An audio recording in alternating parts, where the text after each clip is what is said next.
We've got Peter Xing back for part two. Part two. This is a little different. We're not going through the news cycle. We're going to be talking about Australia. We're going to be talking about transhumanism in Australia. We're going to be talking about a little bit about Peter's history and how he got involved with the movement and what that means. Web 3.0, Libra. It's going to be a great show, exciting show.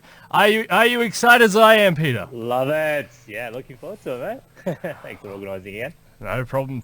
All right, so let's start very briefly. Not briefly. Go for it. Your own personal journey into where you are now, currently, involved with the transhumanist movement.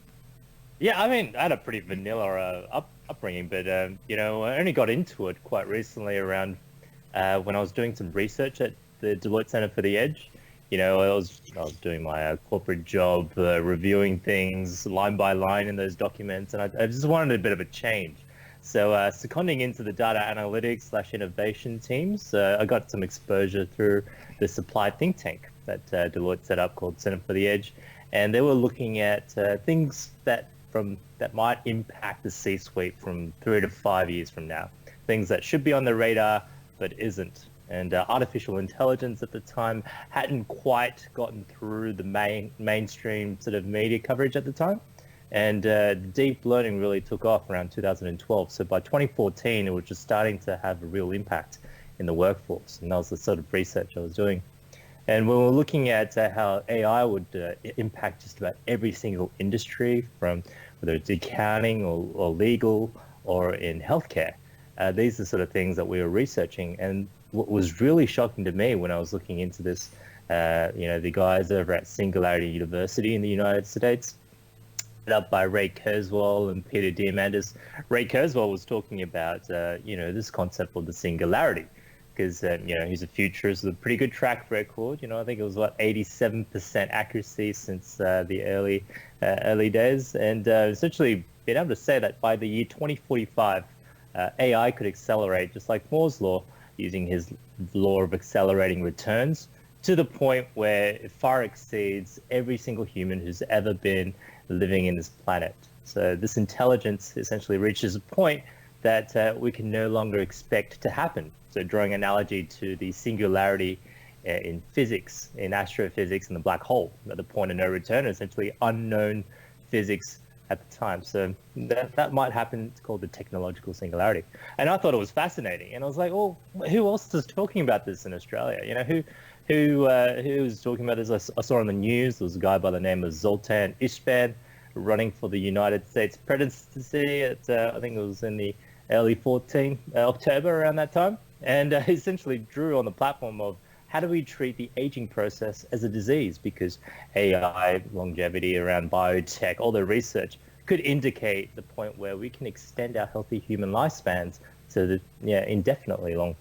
And so that was sort of things that were coming up around that time. And so, in Australia, I didn't see anyone else was talking about it. So we created a meetup, just like everyone else, just, let's have a beer and see who else wants to chat about these sort of things.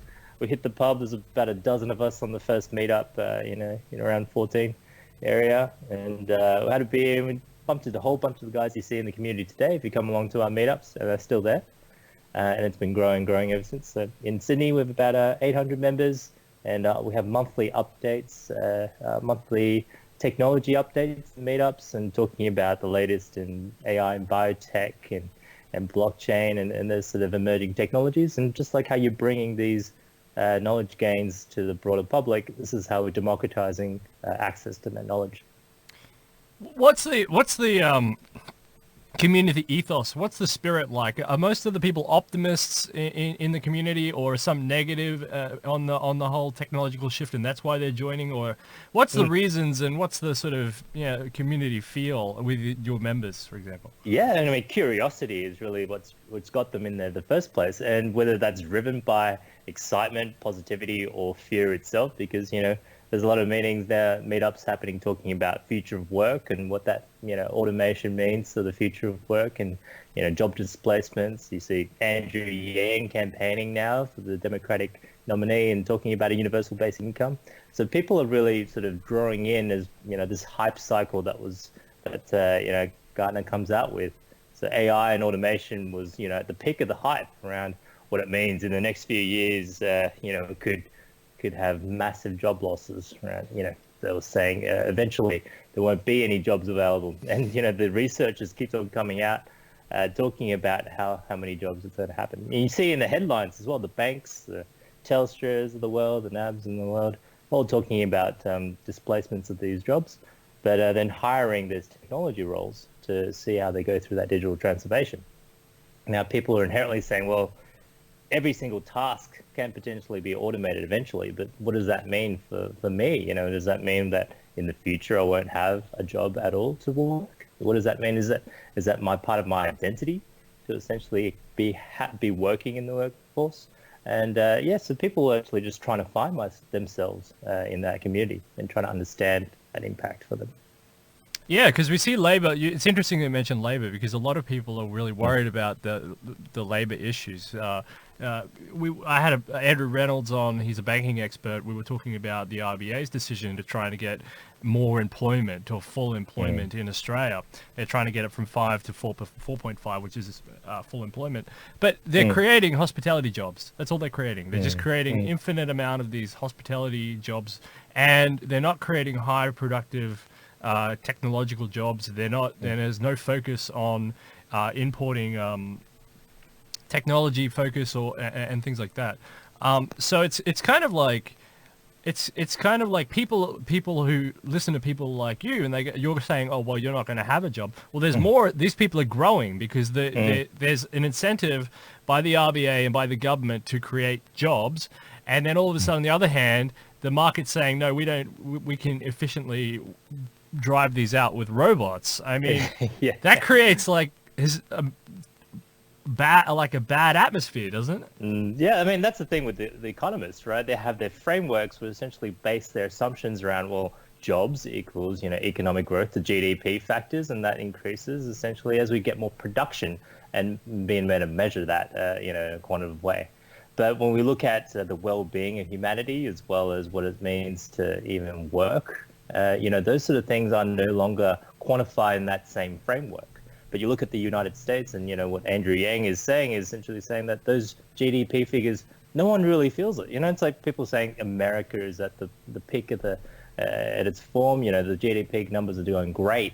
But, the average lifespan is actually going down. There's more people committing suicide from alcohol abuse as well as job displacement. And you looked at the numbers and essentially, the reason why Donald Trump got elected is because they automated over 4 million jobs away across those Bible Belt states. And those are essentially the ones that turn from blue to red, from Democrats to the Republicans.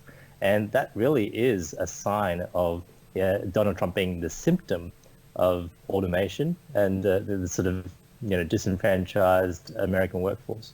And you're going to see it happen in Australia as well. I mean, we have such polarization in politics right now. They've got the One Nation in Queensland. You see a lot of these things that are popping up, these centre alliances, these things that are essentially popping up because people are demanding that someone answers in these polar ways. So, I mean, these are all symptoms of an economy that's no longer working for the human beings. So, mottos like from Andrew is the Humanity First campaign. Essentially, universal basic income not only quantifies what it means to have a job, because people that are working from home, for example, if you're a carer or a stay at home looking after your kids or looking after other loved ones, those things can actually be quantified using these universal basic incomes, which $1,000 a month goes a long way, but doesn't solve everything, but it is a way of adding some value to what it means to have a role. Yeah. Andrew Yang's right. It's because there was a couple of forms of automation. The first form was Isaac Arthur and Gennady and I were talking about this. The first form was the reserve dollar, where they automated everything out to other human labor and other human capital, which was in other countries which had weaker currencies. But then as it flooded back, they just used the efficiency mechanism to robotize it. Amazon has right. like 50,000 plus robots, right? So they don't even want human labor anymore. It's all the human inputs are too expensive. Get those out of the system. Yeah. It's crazy. They continue to suck away the value from the economy. and taking that away from what used to be, retail jobs, essentially. And now we're going to have self-driving trucks, and the trucker jobs are going to be at risk as well. So it's just on and on throughout the economy. And this sort of, I guess, angst that the people will feel and actually experience through job loss will actually get them more, I guess, polarized in politics, as well as trying to actually express interest around these technologies as well. Australia has Centrelink. Is that a form of universal basic income? Not necessarily. It is a form of welfare, because you do have to actively look for a job and also go through the administration of saying, look, I am unemployed but I actually want to work. It's the labour participation rates that is the real measure of how well the economy is going around in that figure. Because if you're actually no longer applying for a job, you disappear from that unemployment rate number. So the people compare it to the first industrial revolution, where more jobs were created at the end of the day, but there was a huge impact around what happened to the people that never really returned to the workforce. So that heavy displacement, in order to help that transition from the chaos, we're actually going through that right now in the fourth industrial revolution. And that's where essentially people are saying, well, something needs to be done other than just Centrelink, because that's actually just creating a lot of administrative burden and also creating a social stigma of receiving the dole. The narrative out there in the public is saying, you're on the dole, so therefore you're lazy. Why would you deserve my money, my taxpayer money? You hear in the headlines it's for working Australians, all these tax cuts that are going out there. But at the end of the day, we need to redefine what it is to actually have a healthy human lifespan. And what that means is a well-being index that's being trialled in New Zealand, and what's looking to be trialled in the US if Andrew Yang gets elected. The three supers: super intelligence, super well-being, and the other one I forgot now. What's the other one? Yeah, super longevity. Super longevity. How did you guys come up? How did you guys come up with this?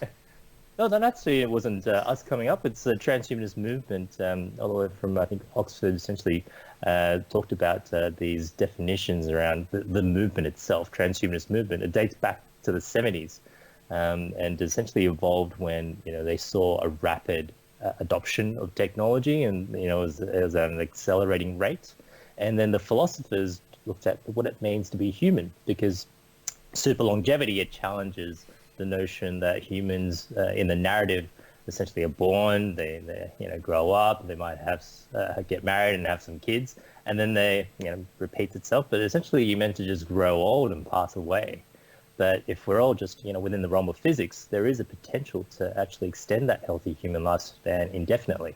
Essentially we're like essentially an old car that can be repaired by replacing the parts, or creating our genes actually survive longer.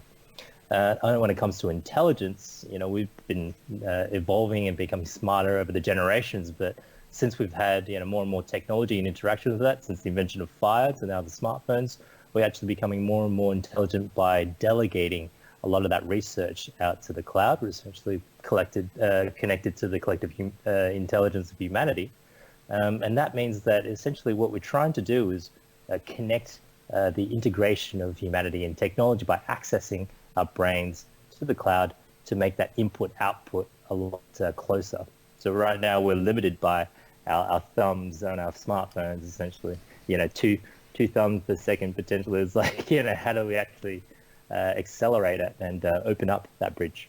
And so companies like Neuralink are looking at these brain-computer interfaces, same as Kernel, that essentially is trying to bridge that gap and expand the input-output mechanisms between our brains and our computers.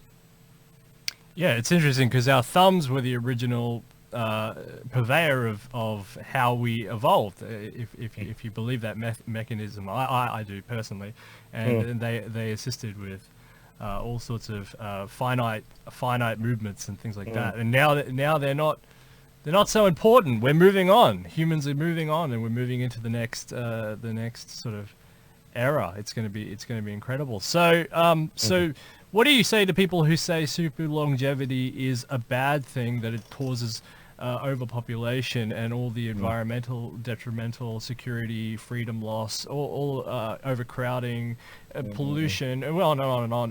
What do you say to those people, the critics who level those charges against people like you? Yeah, and it always comes up, and because I was actually quite surprised that they first take the leap of faith that we actually achieve super longevity, which is great. You know, they're saying it's an engineering problem, and we're essentially solving it. But the overpopulation problem is really actually a misconception, because if you look at all the advanced economies, their population growth is actually going negative. In places like Japan, the average growth per person is actually less than 2, which means that they lose that generational gap, and that's why they have an aging population problem. And as you can see through all the trends, every economy that becomes mature, and they essentially reduce in population. So that's number one.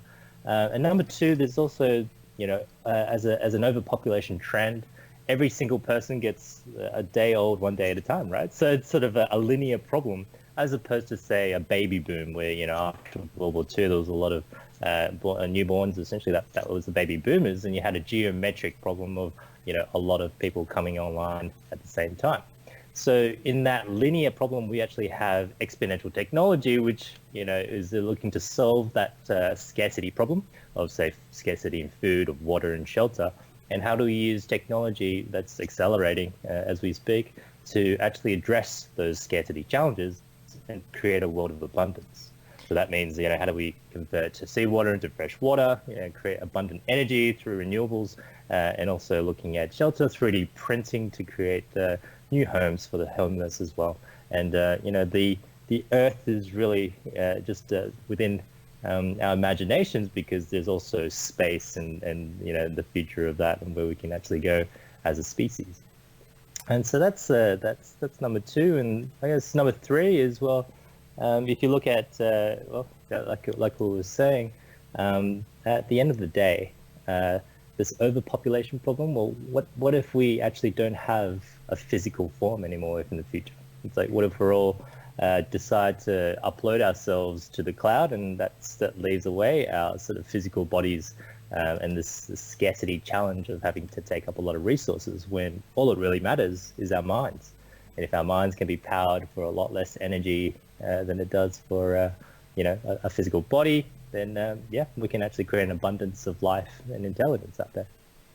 Yeah, there's the Dyson sphere dilemma, which would answer a lot of this, of why the Fermi paradox, essentially why there isn't other civilizations within sight, because either they've been through this transition already and they've all decided, well, it's much better to be uploaded to the cloud, and they're all gone and they're just sucking the life out of a sun that we can't see, or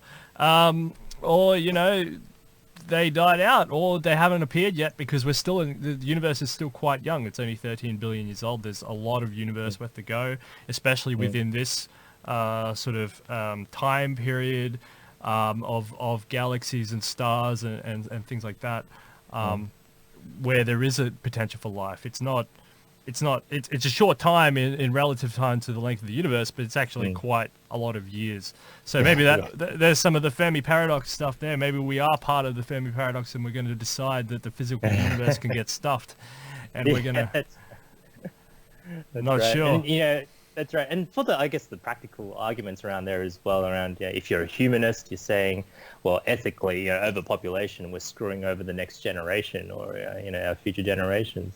But if you look at it from an ethics perspective as well, there's 100,000 Australians dying every single year through age-related diseases. And so if there was a cure, well, why wouldn't you? Essentially, you're saying, no, I don't want those people to live, even if you had a scientific technology to essentially allow them to continue. There's a lot of religions and a lot of beliefs that say death is a natural part of life. Is that an argument you guys take on, that it's just some sort of natural factor, or that you're versing God and you shouldn't be messing with God, or you're taking on the life force or something? You're playing with nature. Well, what's those arguments?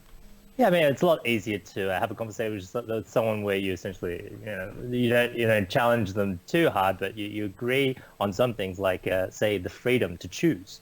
And so if you're just essentially giving people the choice of living indefinitely, then that's a lot better than forcing someone to live indefinitely, right? So, if you really believed in heaven and you chose to, age naturally, that's all for them, But if you want the option of just, having an alarm, like let's say every morning you had an alarm that goes off at 6 a.m. and says, would you like to live another day? Well, do you hit snooze or do you say, yeah, it's all right, I've had enough and I think we're done.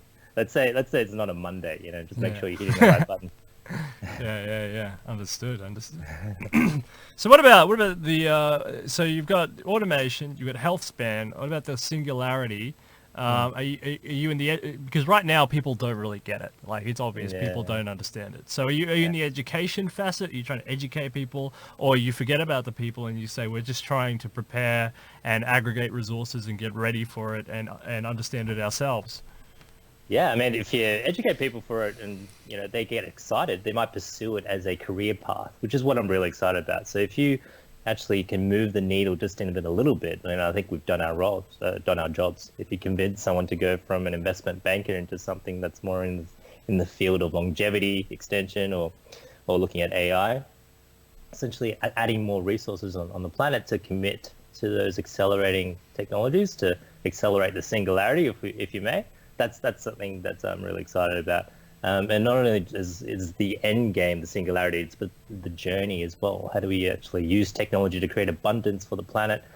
We talked about the three supers. That last super is super well-being. So, we did mention food, shelter, and water, and essentially using technology to create that abundance, but helping people elevate across the Maslow hierarchy of needs, to make them feel more socially connected, to have them, feel more fulfilled in what they do, rather than just in a day in, day out job, essentially just waiting for the weekend every single week. You want them to actually drive, follow what it is that makes them passionate about and getting out of bed every single day.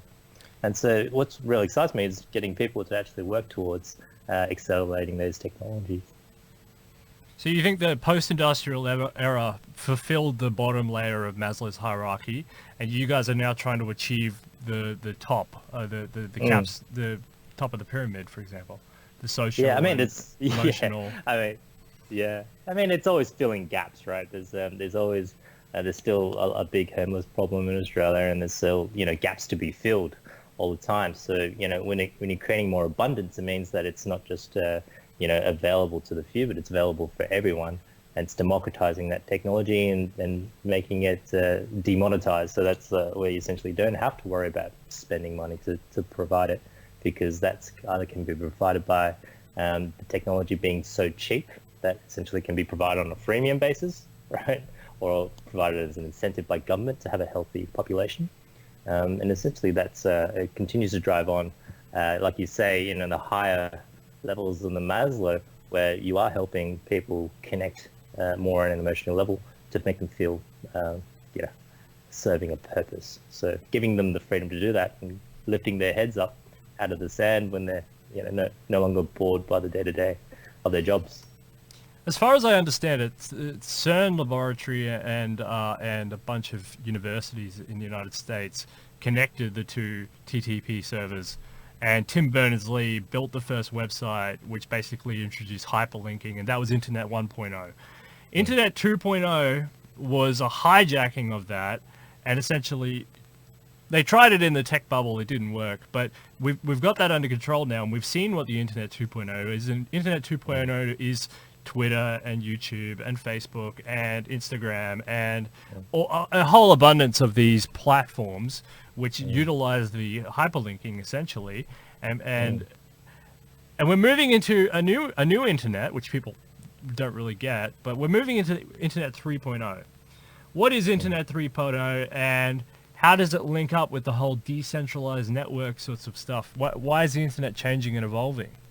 Yeah, it's taking back what the internet was originally envisioned to be, rather than being siloed by these big tech companies driving their social media and Google servers and Amazon servers. It's creating that decentralized way, leveraging blockchain technology to allow people to do more peer-to-peer networking directly to provide that information.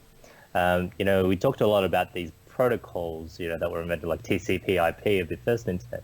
Well, there are now protocols now using blockchain technology to provide you with the ability to not just retain your privacy, but enable you to monetize that yourself. So giving people consent to use your data and being able to get tech companies who use that data for their profits to essentially pay you a wage. So that way it sort of, can potentially fund a universal basic income.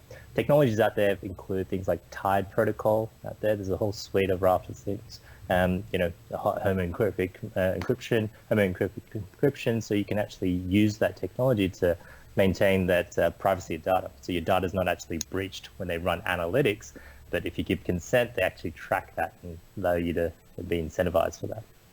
And so it's taking back for the user, the internet. That Web 3.0 is still being built, and James Berners-Lee's Solidity program project is still going.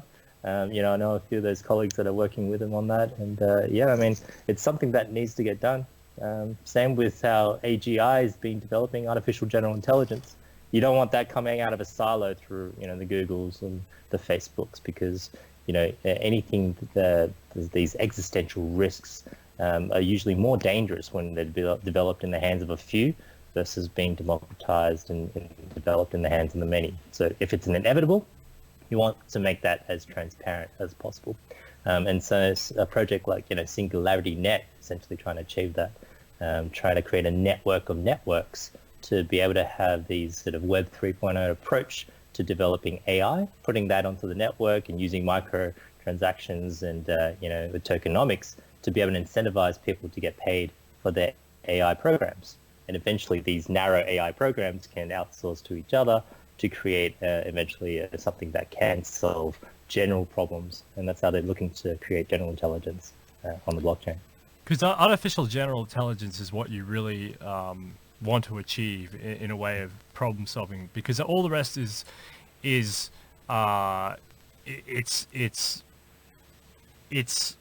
function-based programming, so it does something, whereas an artificial general intelligence is a solve for a problem. You program it to solve for a problem, and it utilizes and then if you're on a centralized network, we're living in an age of entertainment and attention-based economy. Everyone's sitting there. We can talk about the Libra for a second. Because this is the internet that we live in. It's a farm. You live on a farm. You do things to obtain a currency on a centralized network, and you give permission. It's permission based, that everyone can steal all your data. We're having a chat about McDonald's, and suddenly, bang, McDonald's appears, all right, an ad for that, because we on permission based apps and permission based centralized economy, they need our attention, and they get that through stealing your property and your data, which you give permission for. And we've learnt about this through people like Julian Assange, and Prism, and other things like that. So the Web 3.0, if it's on a decentralized sort of blockchain platform, do you think that people will feel, and the conversation will shift away from privacy because they'll feel more secure in their transactions and in their interactions on the web? Yeah, I mean, it does take a lot of trust, but if it's a trustless sort of ecosystem, then I think people will move away. I mean, ultimately, you see in China as well with these privacy issues, they never had that in their culture before. And so they're actually just doing it, providing the information out of convenience. And that might also, eventually evolve in the future societies where we give away out of privacy for convenience. And if there is sort of no risk around that coming back and biting them, right? What are the sort of acceptable protocols around, freedom of information, but also rights around, you're essentially, need to be proven guilty, right? As opposed to the other way around. What you're actually seeing with these permission states, with Libra, you're actually creating that environment where, initially all these innovation triggers come out, there's a lot of hype, and people come out and say, well, this is going to change the world. And then the big companies start paying attention, and they develop something in the background, and they release something that actually will get mass user adoption, but it's for the benefit of the corporates. And you can see their 27 partners themselves. This is going to have a massive impact in user adoption, 1.7 billion users out there. So essentially, they're going to get free interest profit out of the deposits that people make in exchange for Libra. So the Swiss bank account is going to be very profitable for the partners. And, trust Facebook, they're not going to be sharing their data or anything, using their data for anything at the moment, but they will become a financial services company through the Calibra wallet. And that means that they will use those sort of metadata around your transactions to predict and, target you around future products. And that is a great growth engine for them. But for society, it's a setback around that sort of future that Tim Berners-Lee might have. Hopefully it is something that is, just going to challenge the regulators on, at least, to weaken them, at least to make them understand these technologies, and eventually an adoption of a permissionless, in cryptocurrency, and that might actually work out. But in the meantime, Facebook might be the first ones to crack this. It's going to be an interesting fight between the central banks and the people behind me, the big banks, the mega banks, City of London, City of Wall Street, all these guys, versus Facebook, because the people who are going to make bank out of this will be MasterCard and PayPal, and because they'll transfer money all day. They don't really care. Yeah. They'll take the transaction fee from Libra to fiat. These guys are not happy because that's killing their business model. And they might come up their own. That's why they're working on their own sort of cryptocurrencies. And the JP Morgan coin that's being used into trial internally. And Goldman Sachs announced their own coin as well. So there could be a coin fragmentation out there because, every bank's trying to sort of dominate the world, and the big banks in Australia are probably thinking about it as well. So what you're actually seeing is that, who will win? Maybe it is the reserve banks that will issue their own digital currency, and that settles it for a lot of the people, because at the end of the day, who's going to mint it for the governments? Well, unless you have a new world order, create your own techno-anarchist society of minting your own global digital currency. But in the meantime, within the regulations, it might be the reserve banks that do it. So where does your party sit on Australian or your beliefs, your organisation on education in Australia? There's more talk in Parliament. They're chirping away about STEM. I don't think they really understand, but they know they have to say it. So Yeah. Is there movement on STEM fields? Is STEM important, or are they still lagging behind?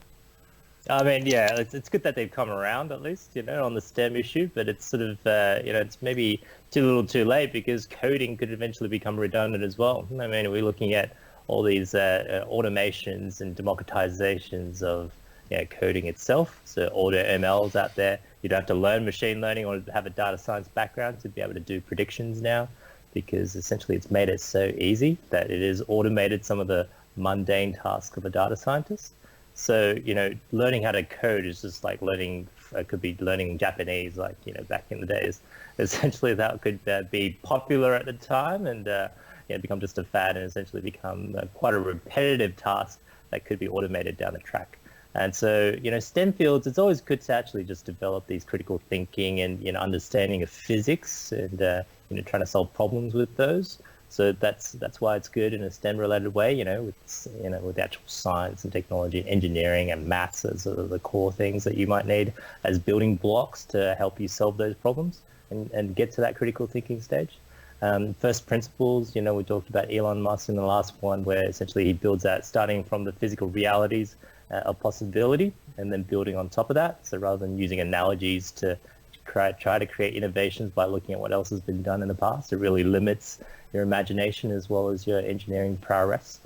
So those sort of things, having, I think in the future, deep domain expertise, but also a wide variety of, understanding around emerging technologies, being able to combine those concepts, convergence onto that one problem that you're a deep expert in.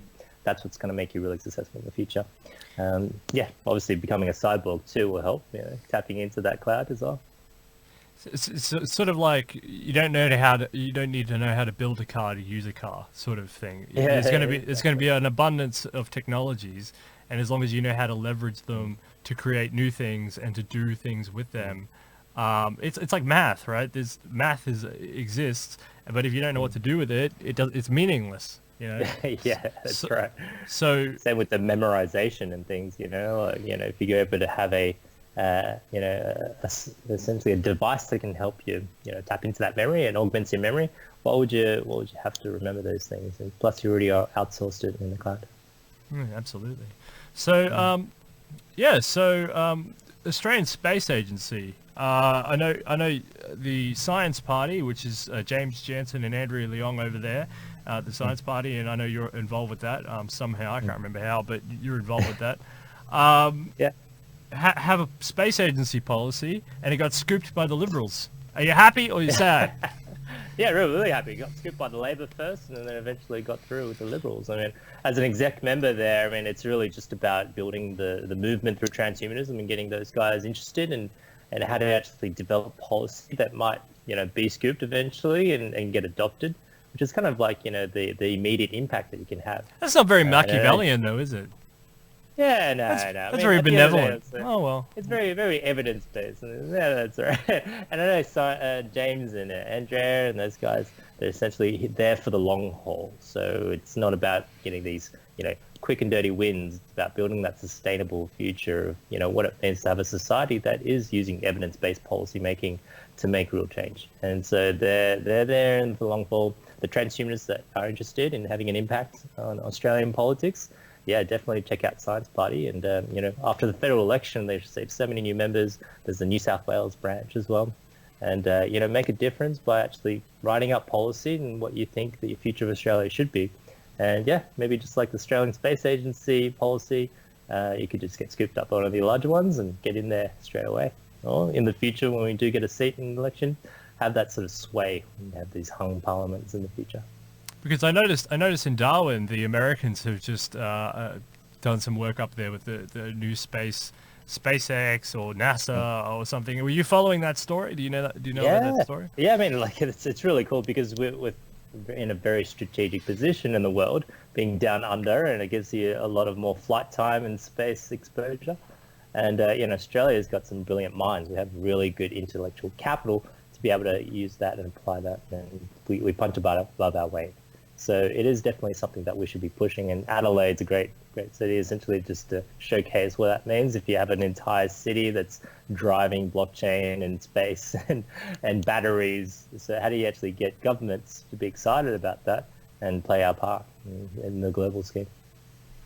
You have an open source policy as well. Just talk a bit about your open source ideas, because open source is huge. Yeah, I mean, it sort of chimes in with what we're talking about, the artificial general intelligence. So, if you actually have an open source projects for the future of the internet and future of AI, this is actually how you get the best achievement, because it's reflecting of what the community actually wants, rather than trying to lock it in as a big corporate to generate those profits and making it a terrible product. And see, products out there like OBS Studio, making the best sort of video and streaming software out there. That's an open source product. And it just shows that it is driven by the blood, sweat, and tears and the passions of the community to actually make it what they want it to be. And that's how essentially countries should be run. And that's how, the open source community and software development should be run. Google, for example, have done some of these open source projects, knowing that they'll get that sort of community credit around that. Android, so TensorFlow and Android, but you can see that there is that corporate spill of making it easy to integrate with their platforms, with Chromium into Chrome and also with their TensorFlow into Google Cloud. And so there is always that sort of that weird feeling and tingling in the back when you see corporates do the open source project. Yeah, you're wasting your efforts. They're going to take the sweat off your brows. That's it is. Shove, right? Yeah. Have you got a photo of or a picture of Sir Francis Bacon on your wall up there? Sir Francis Bacon, is it? The founder of the scientific method. Yeah. Yeah. He's got to have it. Yeah. We've got to do it. I think. I think what we need in the future is, if we actually get to Mars, if we're talking about this in the previous one, imagine if we actually were to build that ground-up society where it is an evidence-based sort of community. Would that, fail miserably straight away? That'll essentially be, telling. It'll be a very selective bunch of people that choose to actually live in Mars, right? So that's a way to start from scratch. But if you know anything about humans, they always carry strange stories with them wherever they go. They make up stories.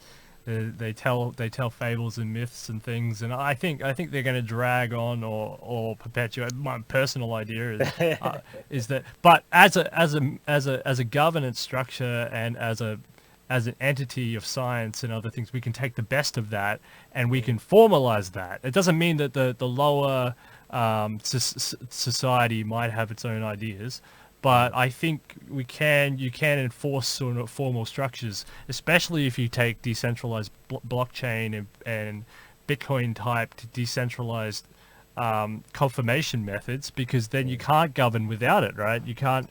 You have to. Everything is based on empiricism then, otherwise the system collapses. Yeah, that's right. I mean, Flux is really cool. They got really cool secure vote tech that's keen to check out and actually try out to see if we can get direct democracy going at the policy level and delegating things that you don't really care about, and using the blockchain to have that transparency and security. But yeah, what I'm really excited about is the science, the scientific method going forward. It's probably because the universe is a lot stranger than anyone can ever imagine. So the science fiction stories are only just a tiny reflection of what could be really cool out there. And I think as technology accelerates and we become more and more knowledgeable, it's the frontiers of science that's going to be the really interesting spaces that develop, because there's still so much that we don't know about the universe. All that, what is dark matter, what is dark energy, what the hell is gravity, right? And are we in a multiverse, are we in a simulation? These are the things that we will have enough energy to actually test out in the future. And then once we get there, we'll learn about the unknown unknowns as well. Yeah, it's going to take a lot of energy. It's going to take, maybe we'll suck up a few galaxies and use up a few of those before we have enough computing, enough energy to do the computing power for any of that sort of stuff. I know what you mean. Yeah, it's going to be. There's a lot of unknown questions and a lot of things to do. So yeah, science is fascinating. So anything you want to say before we head off? Oh, mate, I think the more fascinating we get about science, the more people will actually stop convincing themselves that they'd be bored if they live indefinitely. I think instead of just saying, okay, well, I don't want to keep on going to my boring day job every single day, they might actually start accelerating that knowledge and seeing if they can live to that future. But other than that, thanks for having me, mate. Albert Einstein said compound interest is the most powerful force in the universe. So if you want lots of money, just live a long time and you'll be okay. Yeah, that's right. That's what Warren Buffett's going for, right? Yeah, absolutely. Peter Xing, it's been an absolute pleasure. We're gonna have you on again over a long time. We're gonna. I want to get Meow Meow if we can on as well. Yeah, we talk about Science Party and talk about Flux. I think he knows a lot about Flux. Yeah, he's got lots to say, and I think he did the chip in his arm, didn't he? Yeah, exactly. We're gonna see how the real biohackers do it. Yeah. Yeah, that's crazy. Peter Xing, thanks very much. Take care. You too. Thank you.